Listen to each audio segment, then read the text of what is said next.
Faya ayyuhal hadirun, para hujjaj, para asatid, Bapak Ibu, saudara-saudara sekalian, yang mudah-mudahan kita semua dirahmati, diberkahi dan diridhai Allah Subhanahu wa taala. Alhamdulillah, tanti puja-puji syukur kita aturkan kepada Allah Subhanahu wa taala. Dalam beragam majlis kita bertahmid kepadanya. Bil khusus di kesempatan yang penuh berkah ini kita awali dengan tahmid, mensyukuri segala nikmat Allah Subhanahu wa taala.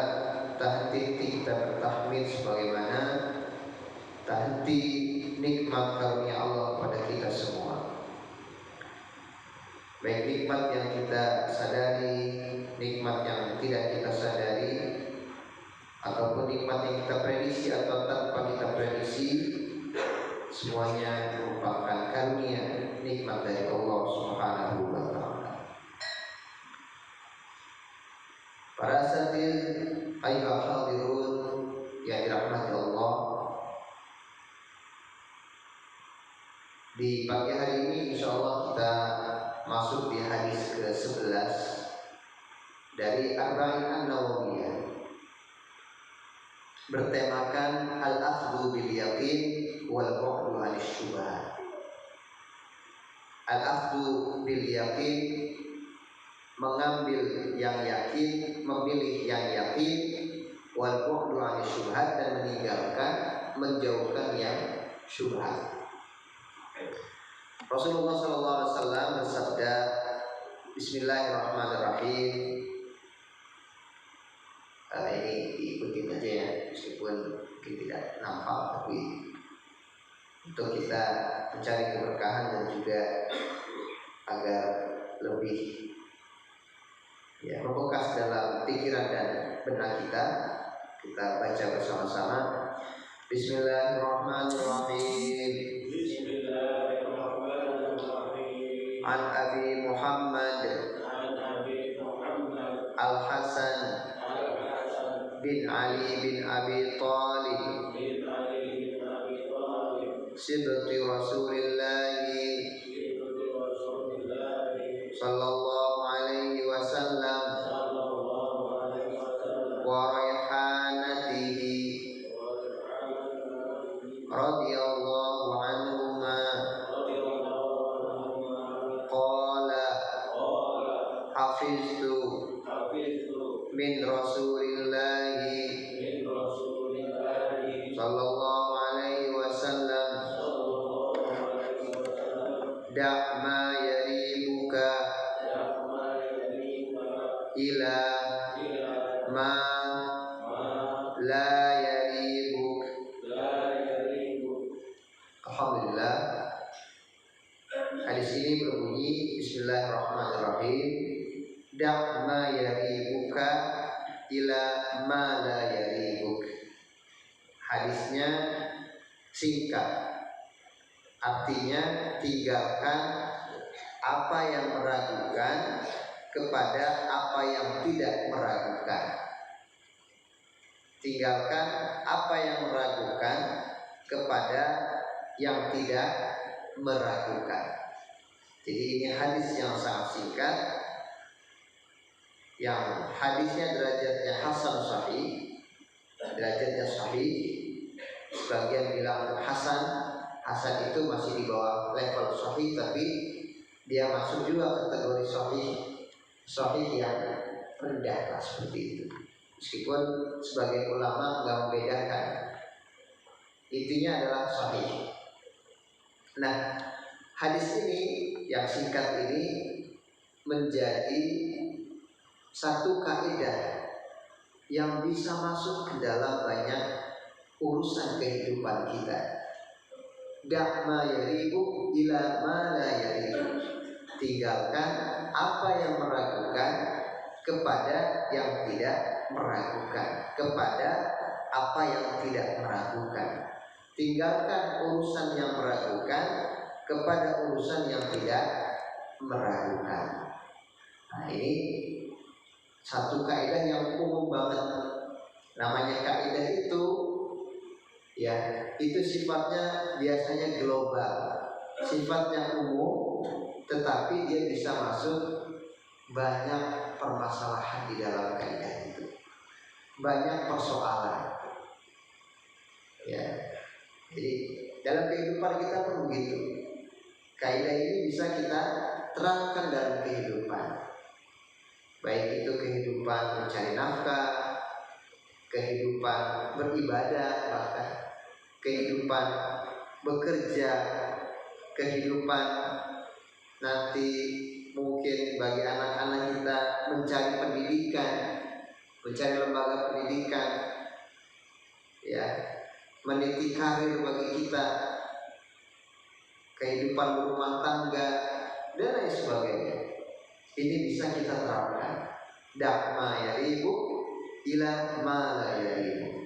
Tinggalkan yang meragukan kepada yang tidak meragukan. Tinggalkan yang diragukan kepada yang diyakinkan. Para jamaah rahimahullah, dalam hadis ini ada beberapa pelajaran yang bisa kita ambil. Yang pertama adalah tarkus syubhat, meninggalkan syubhat. Apa itu syubhat? Apa aja? Yang syubhat, yang abu-abu.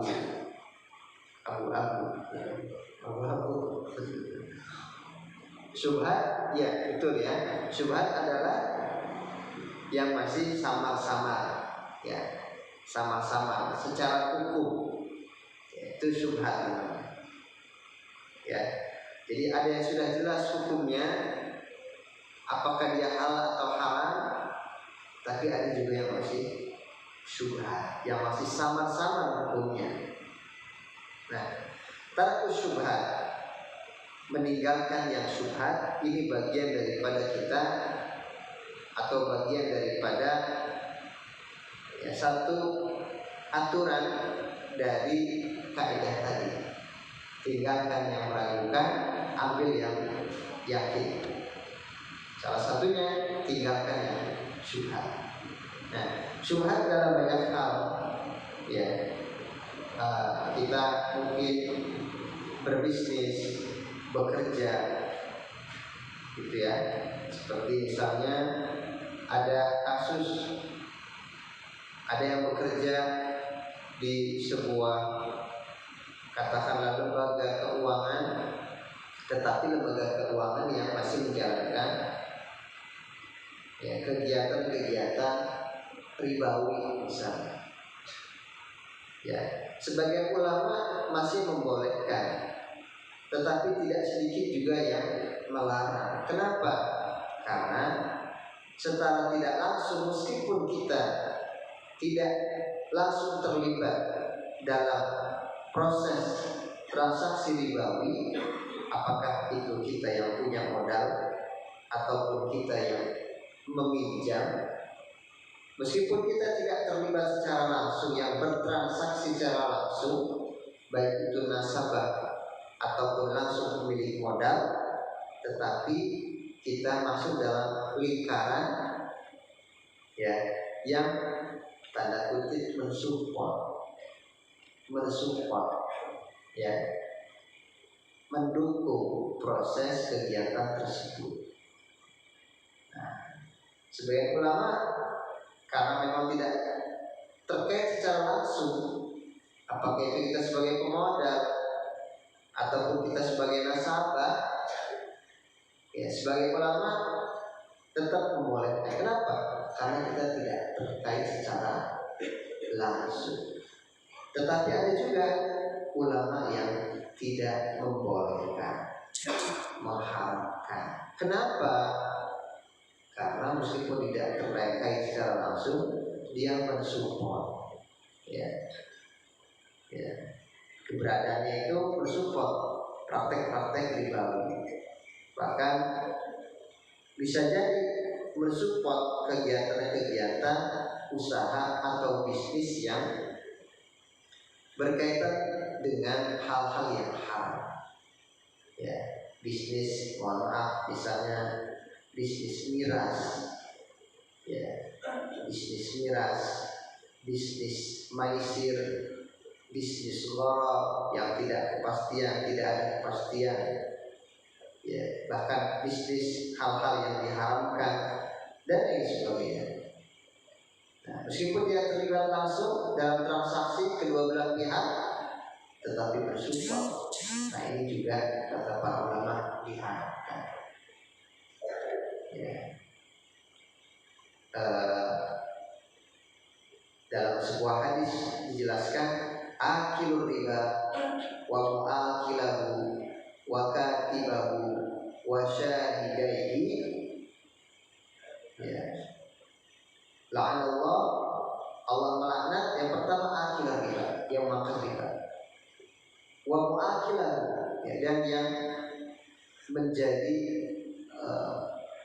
katakanlah pihak-pihak yang terkait dengan riba, ya, baik itu al-aqid maupun al-ma'qud, ya. Intinya ada dua pihak yang berakad. Akil riba wa mu'akilah, pihak yang berakad, wa katibahu, dan pencatatnya, ya, yang nyatetin, ya. Mungkin kalau bahasa bisnisnya akuntan gitu, ya, ya. Wa katibahu wa syahidaihi, dan juga yang menjadi saksi. Allah melaknat semua itu.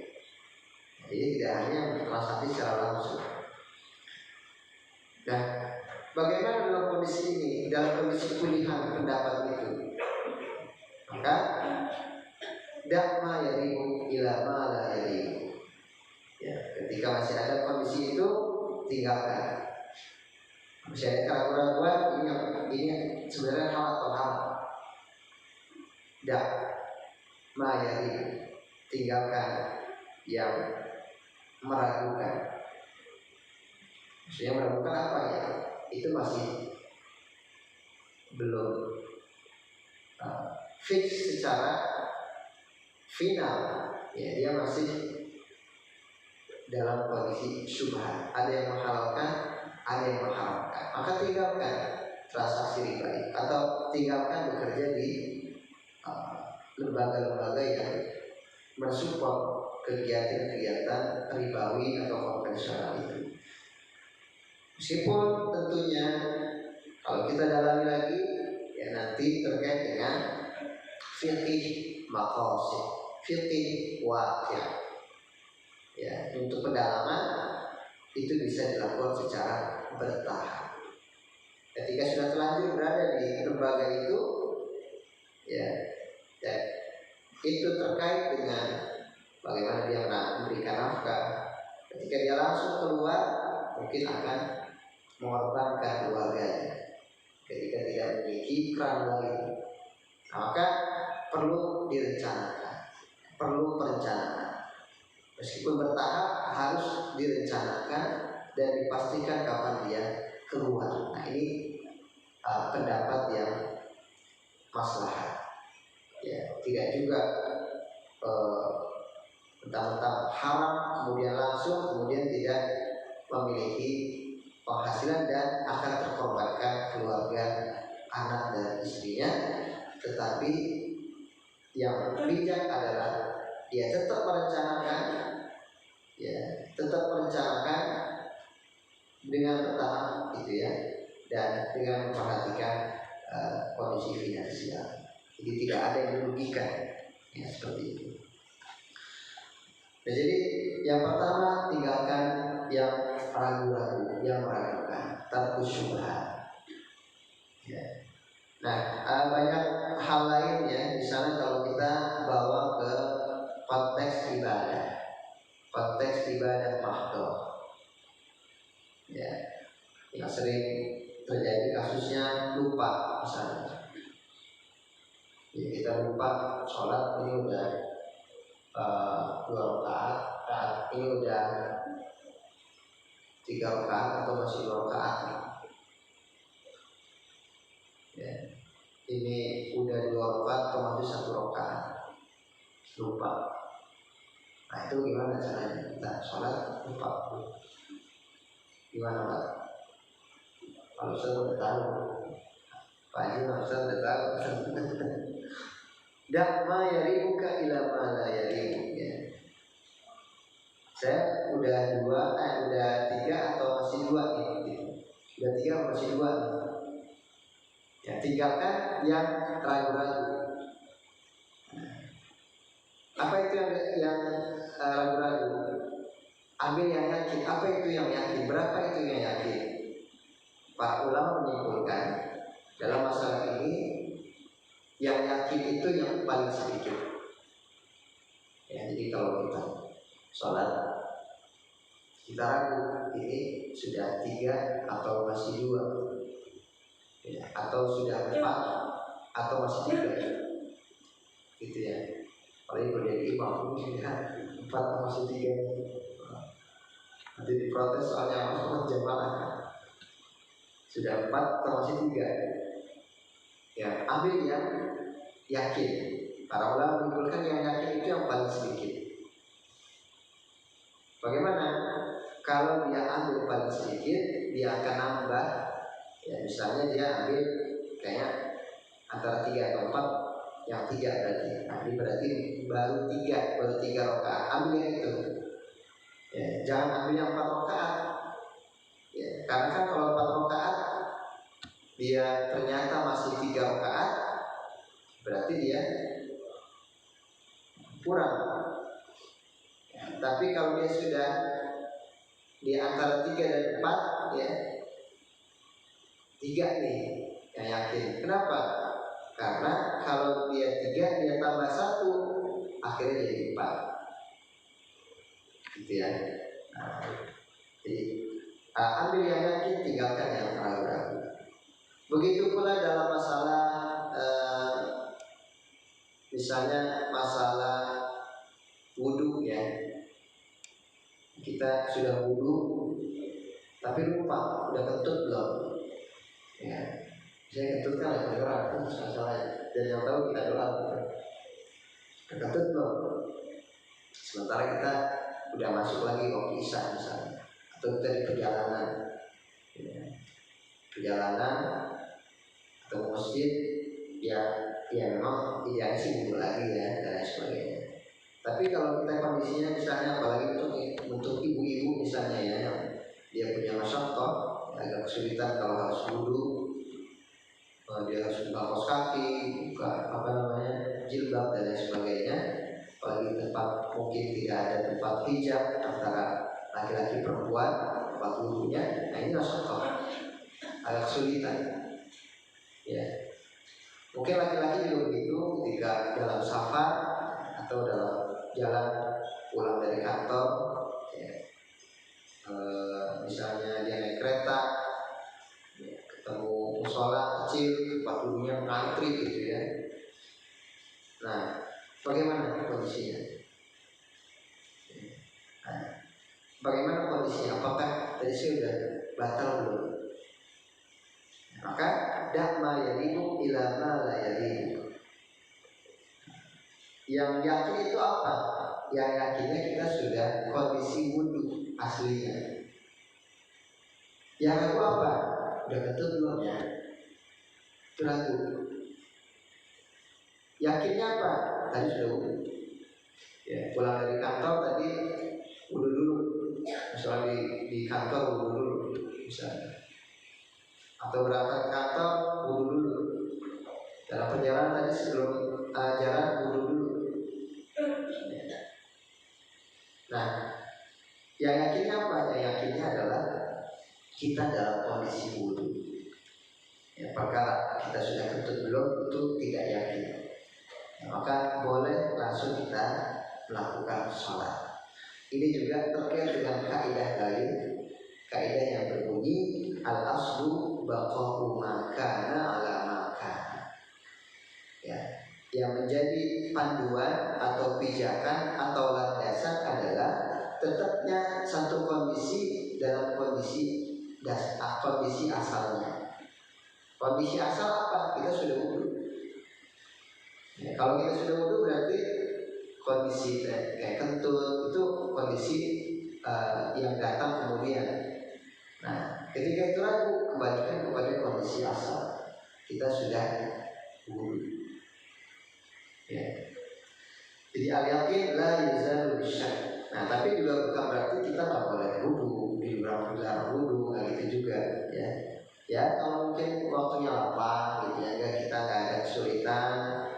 Kalau laki-laki kan bebas, ya, laki-laki kan relatif nggak berat lah. Kecuali kalau ya kalau kondisinya mungkin dia buru-buru ya, pakai jaket, pakai kaos kaki itu kan, pakai motoran, pakai jaket, kaos kaki, nah, mungkin agak riwah sedikit lah, kaos kakinya harus buka jaket, wudhu lagi gitu kan. Nah, tapi kondisi tadi kita kalau mau wudhu ya monggo, ya silakan aja ya. Silakan kita wudhu, meskipun kita mungkin sudah yakin karena tadi yang yakinnya kita dalam kondisi suci, maka kita boleh pilih kita dalam kondisi suci. Ya. Jadi ini masuk juga dalam masalah ibadah. Seperti tadi awalnya muamalah, ya, muamalah. Nah, kemudian masuk dalam konteks ibadah. Dan bisa juga masuk ke yang lain gitu ya. Apakah itu dalam konteks kita menyekolahkan anak kita, misalnya dalam kondisi keluarga, konteks keluarga gitu ya, menyekolahkan anak kita, dakma yarimu ilama la yarimu, ya. Cari yang diyakini, tinggalkan yang meragukan. Nah, jadi Islam dengan ajaran yang luar biasa ini memberikan satu kaidah yang subhanallah berharga banget bagi kita. Meskipun mungkin nanti kalau dalam keputusan-keputusan, kebijakan-kebijakan, ya selain kita melandasi dengan kaidah ini, gitu ya. Misalnya kita dengan kondisi kita sekarang, kita mau kontribusi apa? Misalnya kita mau berkarir dalam bidang apa? Nah, itu kan perlu dianalisa. Perlu dilihat, ya, perlu dirancang.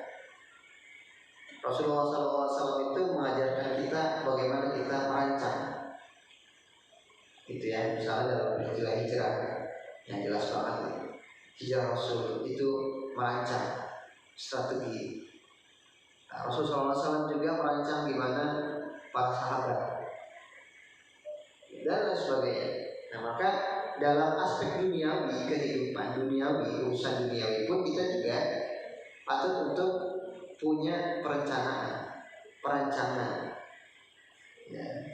Untuk pilihan-pilihan, misalnya kita diajarkan SWOT, ya, yaitu memang itu bukan produk umat Islam secara langsung, tetapi itu bagian dari perencanaan, takhtir.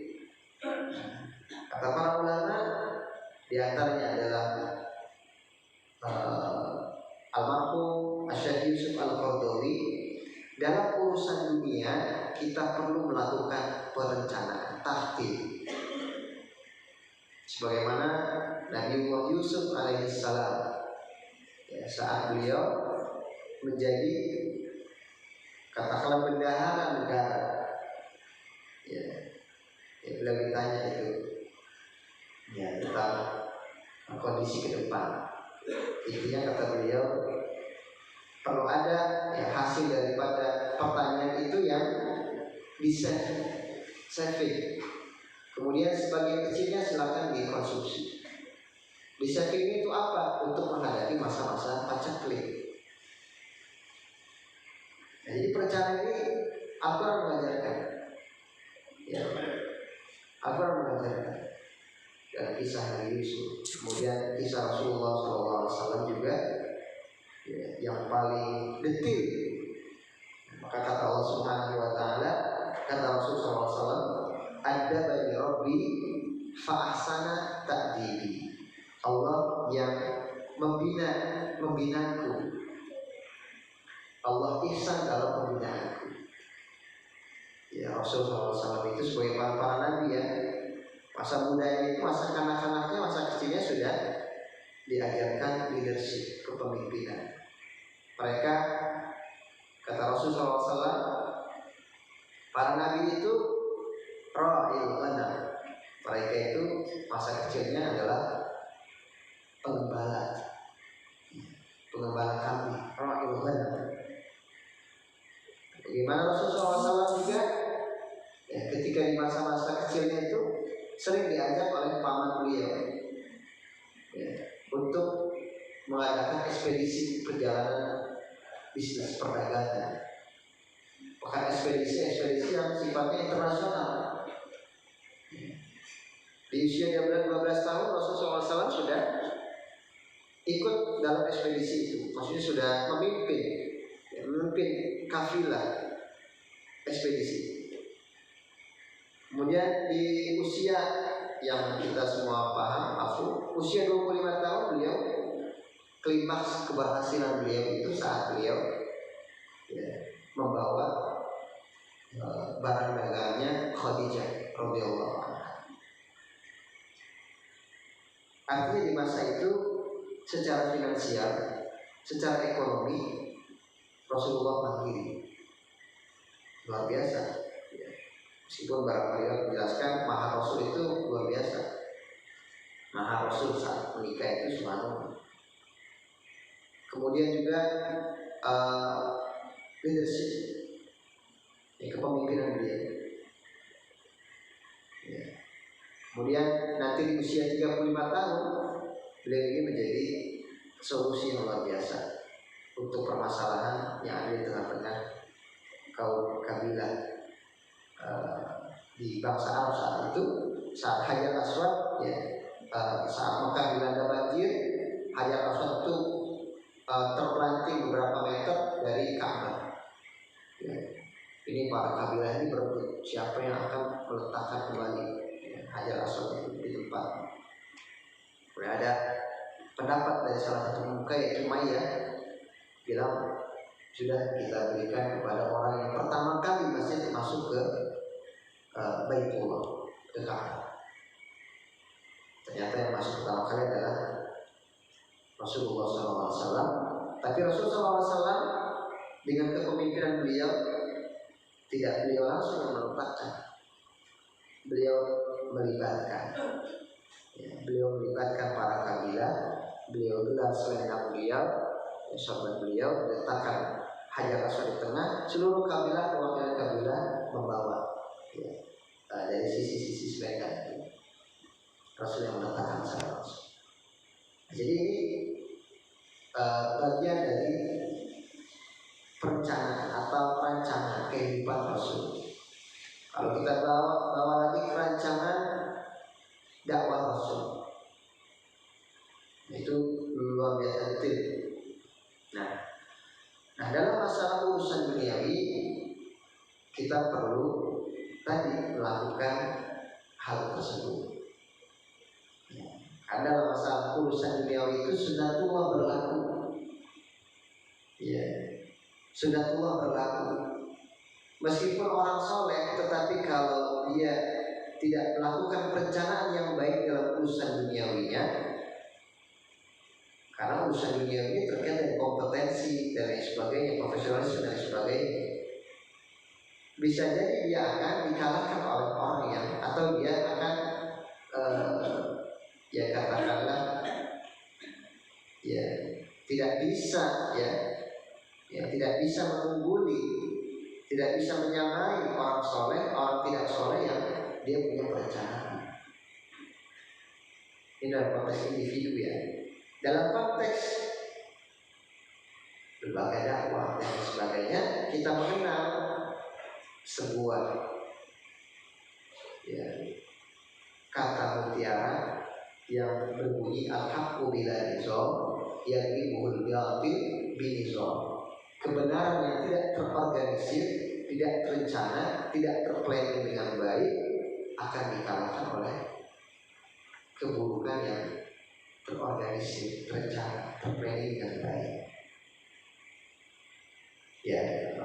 itu ya yang kita tahu lah, misalnya apa LGBT dan lain sebagainya lah ya, kemungkaran itu yang jelas-jelas begitu. Ketika itu mereka lakukan perencanaan, organisir dan lain sebagainya, itu bisa mengalahkan yang kebaikan-kebaikan yang tidak terorganisir. Nah, jadi perencanaan dan seterusnya dalam urusan duniawi menjadi sebuah keniscayaan. Nah, perencanaan itu bisa memberikan kita gambaran nantinya. Ini yang kita yakini mana, yang kita lakukan mana. Setelah apa? Setelah ada tadi, ya, setelah ada misalnya kajian, ya, setelah ada analisa berupa misalnya analisa SWOT, ya. SWOT itu apa sih guys? Strength, weakness, opportunity, treatment. Benar ya? Benar ya? Ya, saya seorang Ustaz kanan, Ustaz kiri, benar ya? Benar ya? Ustaz ya? Ustaz kanan, Ustaz kiri ya? Itu ya. Nah, itu perlu tuh SWOT. Nah, dengan begitu kita bisa tahu mana yang kita yakini dan mana yang kita lakukan. Ketika kita dengan begitu kita memilih pilihan. Ini kayaknya saya pilih ini, berkarir di anak saya ini kayak cenderung di sini, atau berkarir di tempat ini dan sebagainya. Nah, itu juga masuk dalam aspek kehidupan. Da'ma yaribu ila ma la yaribu. Nah, begitu pula misalnya dalam masalah, maaf ya, misalnya dalam masalah memilih pasangan hidup, ya, bukan untuk kita ya, itu untuk anak-anak kita gitu ya. Nah, kata Rasul SAW, Rasul sampaikan itu kriterianya kan. Ada yang pertama jamaliha, karena kecantikannya, lima sobiha, kedudukannya, lima liha, hartanya, lidiniha, agamanya, fasfar bidatihi, pilih, dahulukan dulu aspek agama. Tadi berarti ya. Nah, ini juga di antara dakma yarimu ila ma la yarimu. Ya, inilah berapa hal yang masuk dalam kaidah tersebut. Bapak Ibu para jamaah rahimahullah, ya, ini kalau kita lihat banyak lagi ini, misalnya bagaimana sikap, ya, sikap para ulama, ya, di antaranya adalah sikap Umar bin Khattab radhiyallahu anhu, sikap penguasa pemimpin dari kaum muslimin. Umar bin Khattab radhiyallahu anhu, ya, beserta pelayan beliau, ya, saat diundang, ya, ke Baitul Maqdis Palestina untuk membuka Palestina, ya, untuk mengambil kunci Baitul Maqdis, Umar, ya, menuju ke Baitul Maqdis bersama dengan pelayan beliau.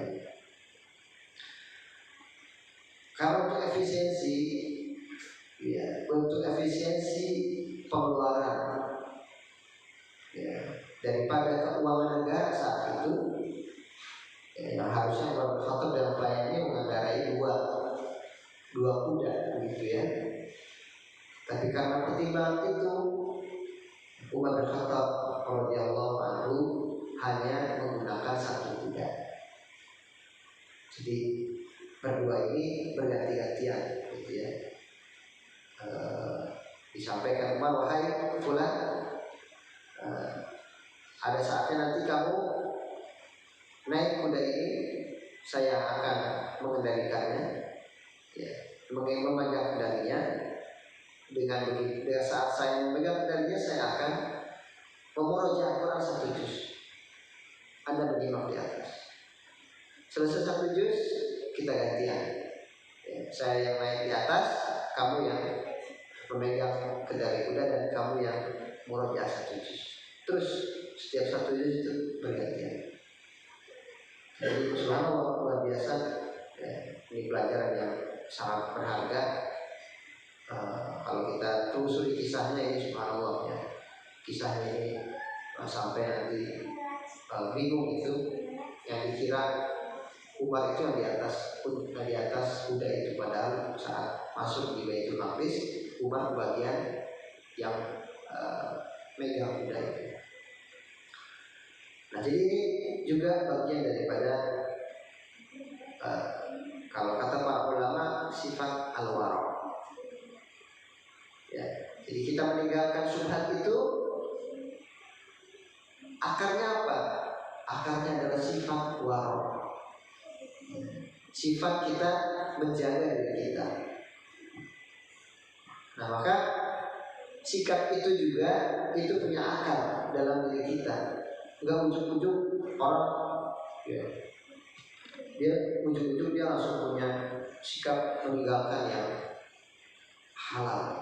Ada itu kan halal, meninggalkan yang halal. Enggak begitu juga. Itu berakar dari sifat wara. Meninggalkan syubhat ini di antara akarnya adalah sifat tadi wara, kehati-hatian. Ya. Kemudian di jalan misalkan biasanya anak-anak itu ya, anak saya itu bilang kemudian 2000 di jalan 1000 gitu kan, itu diapain itu? Itu kan kalau nggak perhatiin kan diambil aja. Sehingga bisa jadi menurut para ulama, sebagai ulama itu halal, ya, mukhatam, ya, yang tidak mencapai nisab, ya, dia harus diumumkan gitu. Tapi sikap ketika orang menginfakkan, menyedekahkan itu juga sikap yang terbaik. Ya. Timbang dia makan yang enggak jelas, yang haram, ya, yang belum jelas halalnya, udah disedekahin. Kenapa disedekahin? Politiknya terjadi rusak, ya, binasa, jadi membuat dia tidak bisa dimanfaatin, gitu ya. Nah, jadi kalau jumlahnya banyak ya, kalau cuma 10-20 ya. Jadi kembali, nah ini akarnya sifat wara. Jadi sebenarnya sikap-sikap yang kita lakukan itu punya akar dalam diri kita. Seperti meninggalkan yang sama-sama ini, berarti dia akarnya sudah baik. Dia wara. Wara itu meninggalkan yang halal.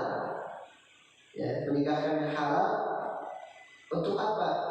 Untuk mencegah yang haram. Gitu ya. Kita ya seperti tadi misalnya contoh kecilnya, atau kita meninggalkan sering mendengar musik-musik ya, yang mungkin enggak membuat kita menjadi naik syahwat kita gitu ya, enggak langsung gitu. Mungkin yang musik-musik yang biasa yang sebagian ulama bilang itu halal karena tidak menjerumuskan dalam kemaksiatan. Ya, musik-musik yang biasa cuma alunan gitu aja, alunan musik aja lah, itu halal. Tapi kalau dengerinnya sampai berjam-jam gitu ya, sampai sholatnya enggak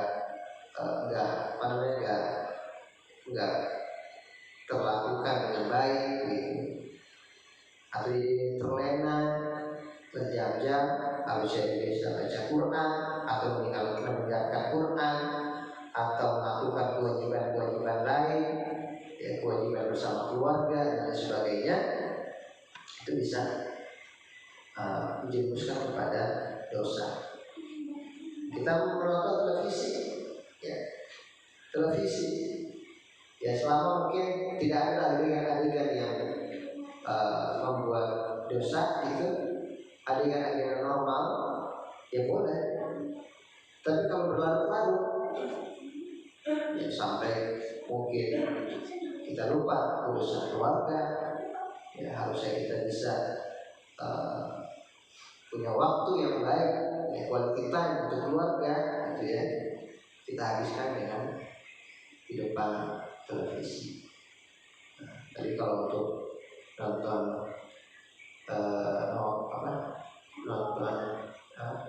saya lupa ya, atau film-film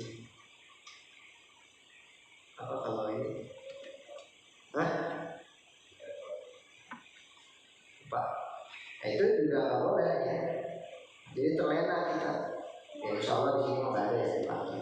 Insya Allah, alhamdulillah nggak ada lah. Nggak lewat itu mah. Film-film kayak itu mah lewat lah. Film Korea lewat, sini mah enggak. Film-film romantis ya insya Allah lewat lah ya. Enggak lah insya Allah di sini. Jadi kalau film religi ya silakan. Nah jadi ketika tayangannya itu yang halal, tapi kalau terlalu lama sehingga kita mengorbankan kewajiban kepada anak, kewajiban kepada keluarga, harus kita yang silaturahim kepada saudara, ini malah menghabiskan di situ, itu juga berarti kita mengorbankan kewajiban kita. Itu kan juga bisa dibilang ya amalan yang bukan amalan baik, bahkan bisa menjerumuskan. Kalau ada kewajiban yang tertinggal karena kita melakukan itu, ya dosa juga, gitu ya.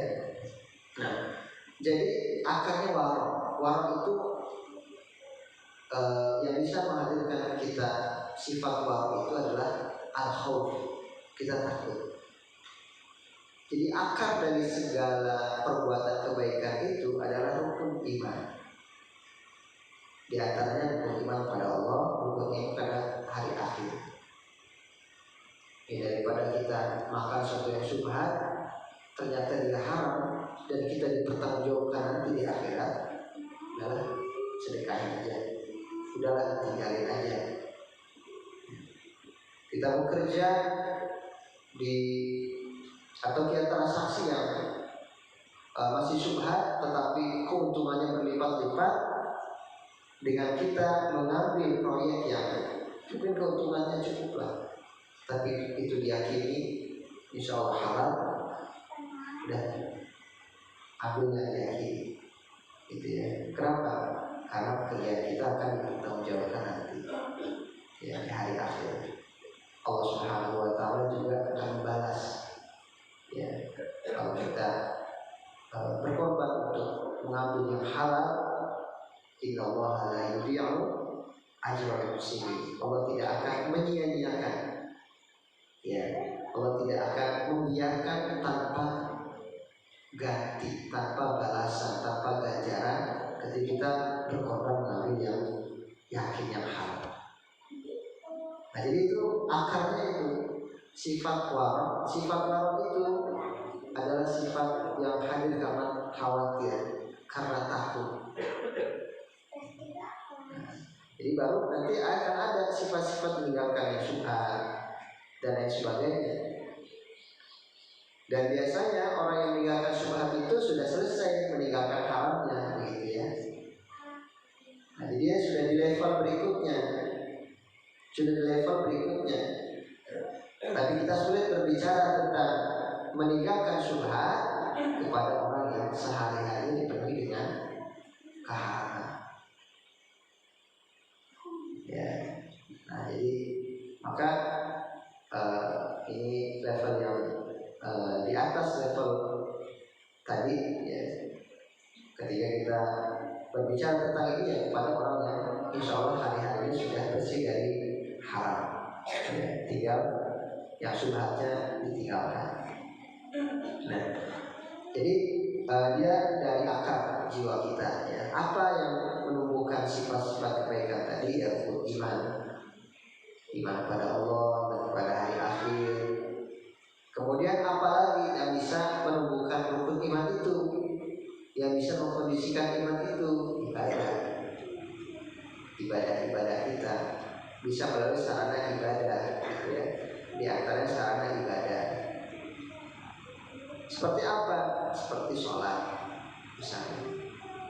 Sholatnya seperti apa? Pertanyaan berikutnya. Jadi pertanyaan sampai intinya apa? Ya, pertanyaannya bagaimana agar kita meninggalkan syubhat, hadirkan sifat warok. Bagaimana sifat warok itu bisa tumbuh? Kondisikan iman pada Allah, iman pada hari akhir. Semakin itu kuat, semakin sifat itu kuat. Bagaimana agar iman pada Allah itu bagus, kuat? Salah satu caranya dengan ibadah. Ibadahnya seperti apa? Jadi pertanyaan terus ya. Ibadahnya seperti apa? Misalnya sholat, Sholat itu hadirkan khusyuk. Sholat hanya hadirkan khusyuk ya. Sholat dengan cara yang terbaik. Kalau kata Imam Al-Ghazali, bitamamihi wa kamalihi. Sholat yang kita lakukan secara sempurna. Seperti apa? Dengan rukunnya, syarat-syarat dan rukunnya dipenuhi, sunnah-sunnahnya, nawafil-nawafilnya dipenuhi, sunnah-sunnahnya dipenuhi, dan tidak kalah penting adalah al-khusyuk, khusyuknya, hadir hati saat sholat. Imam Al-Ghazali malah tidak hanya hadir hati katanya, yang pertama hudurul qalb, hadirnya hati. Kemudian yang berikutnya adalah at-ta'zim, mengagungkan Allah. Ya. Setelah itu berikutnya adalah al-khauf, rasa takut. Jadi dalam sholat kita sedang hadir hati kita mengagungkan Allah. Ya, kan dalam sholat itu dalam ibadah ihsan itu apa? Ya, seperti engkau melihat Allah. Jika tidak bisa, Allah melihatmu. Ya, jadi kita sholat, Allah sedang melihat kita. Jadi at-ta'zim, mengagungkan Allah. Kemudian apa? Al-khauf, takut kepada Allah. Dalam sholat, khauf, takut. Kemudian ada al-haibah, merasa Allah itu besar, berwibawa. Ya. Kalau kita takut kepada makhluk, kita akan menjauh dari itu. Tapi kalau kita takut kepada Allah, justru kita semakin dekat, semakin mendekat kepada Allah. Itu perasaan atau itu hal-hal yang mencerminkan khusyuk dalam sholat. Nah, kalau ibadah sholatnya begitu, insya Allah hadir iman itu akan terus bersemayam, akan terjaga. Ya. Sehingga apa tadi, sifat-sifat kebaikan itu muncul, waro, ya, sifat-sifat lain itu akan muncul, sabar, syukur, waro, hilm, ya, arifku, dan lain sebagainya. Nah, itu di antara sarannya adalah sarana ibadah. Itu baru sholat. Ya, kalau sholat 5 waktu kita mungkin kalau di tengah urusan pekerjaan, urusan dunia kita, ya kita cover dengan sholat sunnah misalnya, atau sunnah ba'diyah, atau sholat sunnah yang lain, terutama sholat tahajud. Ya, kalau mungkin sholat 5 waktu kita karena di tengah-tengah urusan itu terkadang ya kita nggak khusyuk, kadang mungkin sering kita nggak khusyuk, kita buru-buru dan lain sebagainya, kita perlu cover dengan sholat yang lain, ba'diyah misalnya, atau sholat tahajud dan sholat sunnah yang lain. Nah, itu jadi kembali akarnya ke sini. Jadi sikap-sikap yang meninggalkan syubhat itu kembali dari akarnya, yaitu sifat atau akhlak Allah. Para jemaah Allah, ta'arud syak wal yakin. Jika ada syak dan yakin, kita pilih yang mana? Kita pilih yang yakin, ya. Kita pilih yang yakin. Nah, itulah beberapa hal. As-sidqu tuma'ninah wal kadhibu riba. Ya. Yang bisa meyakinkan kita dalam buku ini dijelaskan adalah jujur. Kalau kita jujur, kita pilih yang benar, maka itu akan memberikan rasa yakin kepada kita. Dan rasa yakin itu mendatangkan ketenangan. Tetapi dusta justru dia akan menghadirkan ragu-ragu. Kalau kita dusta, kita bohong, kita nipu, nggak tenang kita. Ya, tetap nggak tenang. Ya, jadi kalau kita jujur, ya kita amanah, gitu ya, itu insya Allah kita tenang. Ya, nah, meskipun mungkin dalam konteks kerjaan, dalam konteks proyek, dalam konteks bisnis, kita dapat yang hanya mencukupi kita tapi tenang, gitu ya. Nah, inilah beberapa hal yang bisa kita ambil dari hadis ini, bahwa yang halal dan yang benar, yang jujur itu akan menimbulkan ketenangan, keridhaan, dan yang haram, yang dusta itu bisa menyebabkan riba, keraguan-raguan, kepanikan, kegalauan. Allah a'lam bishawab. Alhamdulillah.